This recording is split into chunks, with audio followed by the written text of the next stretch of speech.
Aí, pessoal, mais uma vez aqui para a gente falar a respeito de um assunto pontual através desse vídeo. E hoje eu quero falar um pouco sobre a questão da igreja na atualidade, né? Como nós estamos vivendo como igreja no horizonte sociológico brasileiro e como a igreja tem se comportado ao longo desses dias atuais. E a gente tem visto muita coisa distorcida. Pode-se dizer que preocupante a situação, porque muitas igrejas têm surgido, principalmente no horizonte evangélico de uma forma geral. E a teologia, a doutrina bíblica está sendo deixada um pouco de lado por algumas dessas igrejas que se preocupam apenas em ensinar ao povo um lado atraente da teologia, o lado atraente do cristianismo, né? Com o intuito de, digamos assim, atrair pessoas para o meio. E aí, dentro de algum tempo, nós seremos, dentro do Brasil, uma nação com maioria evangélica. Mas até que ponto isso será determinante, será alguma coisa positiva no meio, né? É isso que eu gostaria de refletir com você. Esse vídeo deve ser curto, não dá tempo da gente falar muita coisa, mas a gente vai se reportar a palavra de Deus aqui. No livro do 2 Reis, no capítulo 22, a palavra de Deus diz assim, ó: Tinha Josias 8 anos de idade quando começou a reinar e reinou 31 anos em Jerusalém.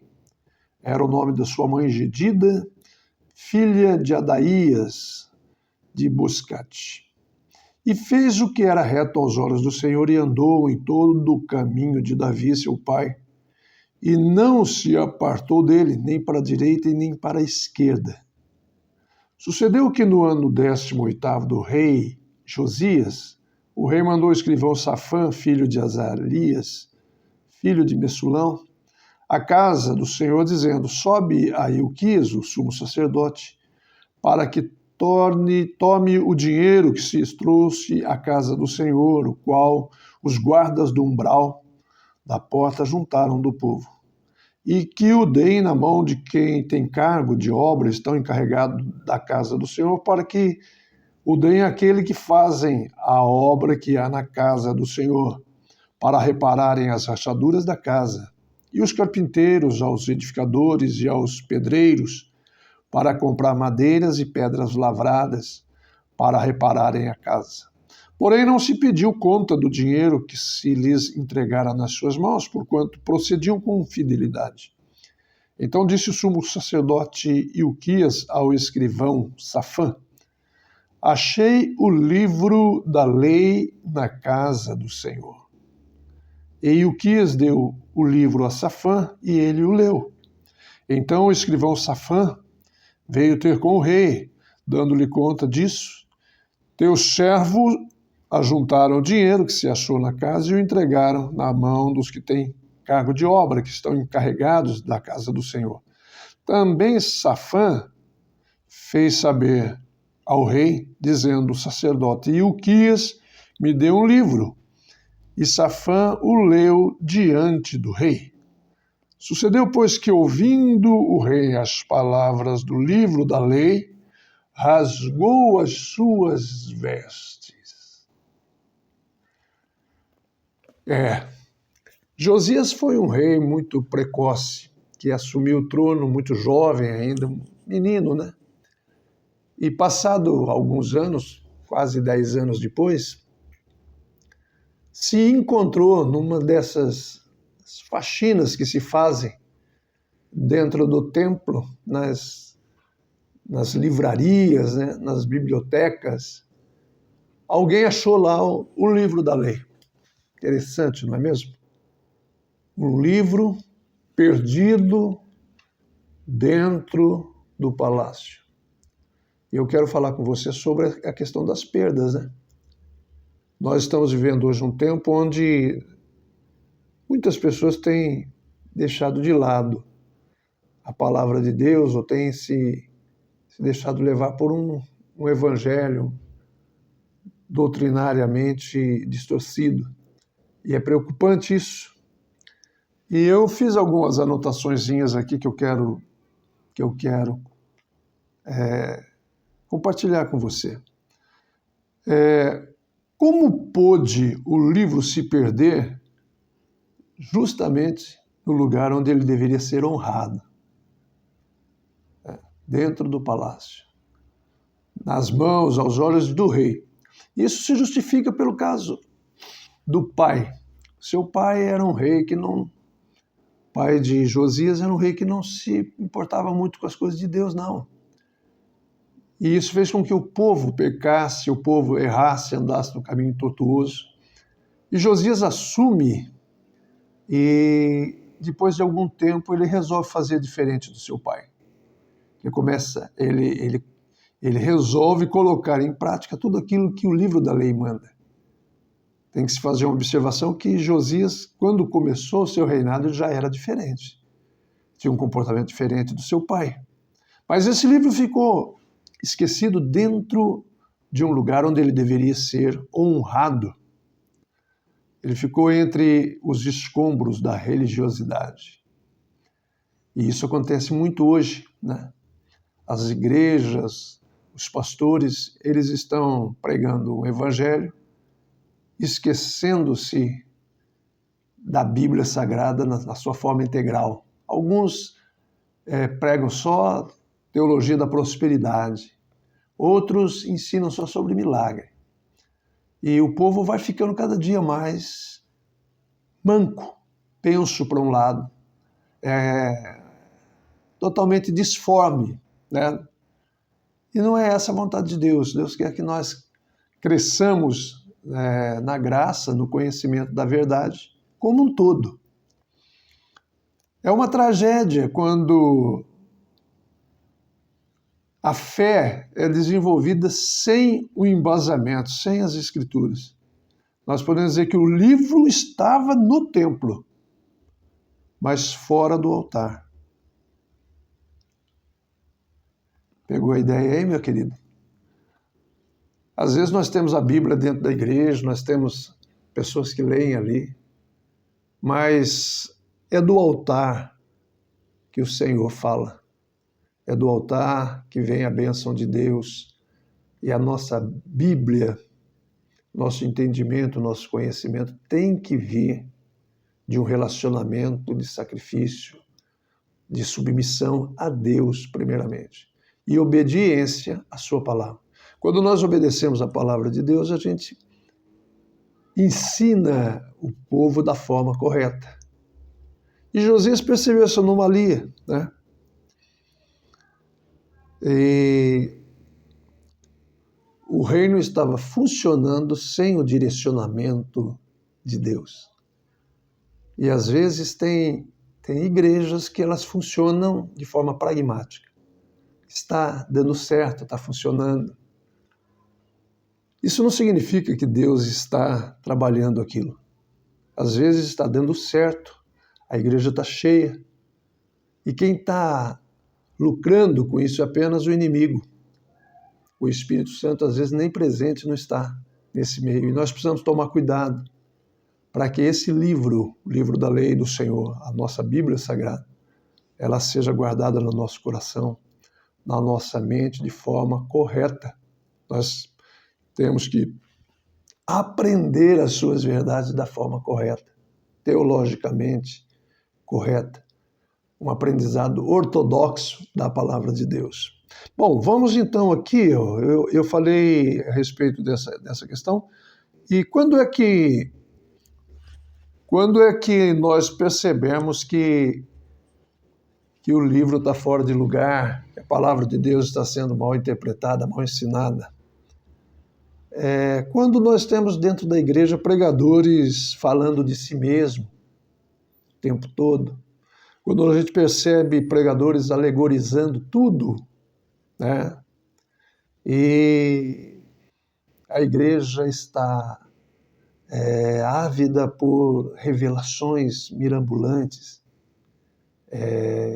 aquelas revelações que a gente não entende bem de onde vem. Na Bíblia é chamado de fogo estranho, né? Nós precisamos tomar cuidado quando na igreja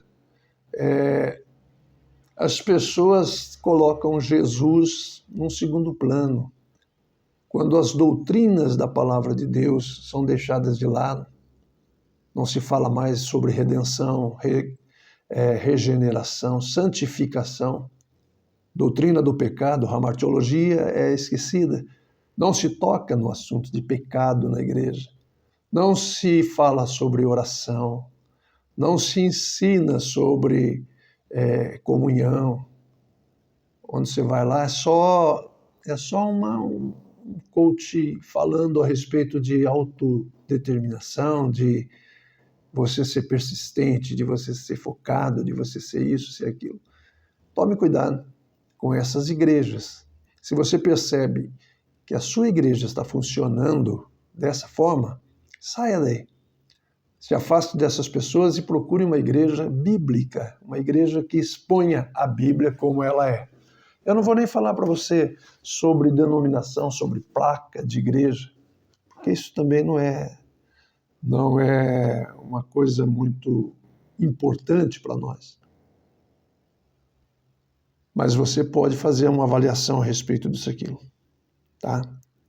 O que a descoberta ou a redescoberta do livro traz em relação a benefícios a nós? A Bíblia fala em 2 Reis 8 e o versículo 8, a parte C, que o livro foi entregue a Safã e ele o leu. Ler a palavra de Deus. Quando nós lemos a palavra de Deus, procuramos a interpretação correta do texto, ela promove na gente um quebrantamento, um reconhecimento e também mudança de comportamento. Se você lê a Bíblia, você lê livros e essa leitura da Bíblia não provoca em você quebrantamento, reconhecimento, mudança de comportamento, precisa rever essa leitura, precisa rever esse relacionamento com Deus. Por quê? Onde a palavra de Deus ela é restaurada, a igreja ela é purificada. A igreja passa a ser outra igreja. Tem um adágio popular que diz que a igreja é a cara do pastor. Então, se você percebe uma igreja com facetas diferentes daquilo que a Bíblia manda, afasta-se dessas pessoas. Elas estão servindo a si mesmo, estão dando glória a si mesmo. É uma igreja antropomórfica, pode-se dizer assim, né? Centrada em si, onde o Cristo que deve ser adorado, que deve ser louvado, é deixado de lado e a sua palavra não é respeitada. Como nós podemos saber se o livro já se perdeu na nossa vida? Eu vou dar algumas dicas para você. Quando o sermão é centrado só em motivação e não se toca na palavra arrependimento. Quando há muitas frases de efeito no meio da pregação, perdeu-se a simplicidade do evangelho e as pessoas começam a pôr filosofia, psicologia, muita coisa misturada no meio da palavra. Isso aí é danoso para a igreja do Senhor Jesus. Quando a igreja reage mais ao entretenimento do que à pregação. Tem lugares onde as pessoas querem uma igreja cheia de possibilidades. Tem que ter festa para prender o adolescente dentro da igreja, tem que ter atividade para o jovem, especial para o jovem, porque senão o jovem não fica. Olha, irmão, meu amigo, se você não estiver na igreja por conta de Cristo, por causa de Cristo, se você não estiver ao pé da cruz de Cristo, de nada vale a sua religiosidade. é uma perda de tempo. Você poderia gastar o seu tempo de uma forma mais produtiva, digamos assim, mais agradável, do que ficar indo em igrejas com um olhar para o seu umbigo. Tá? A igreja é um lugar de adoração, não é lugar de diversão, de entretenimento. Ali você vai para adorar. E só cumprem essa função de adorar aqueles que conhecem ao Senhor Jesus. E para conhecer o Senhor Jesus, você precisa ler a palavra de Deus, porque Deus se revela ao homem através da sua palavra. Não tem outro jeito de você se ter uma intimidade maior com Deus do que conhecê-lo através da sua palavra e na ação do Espírito Santo, que é quem nos ilumina. Tá certo?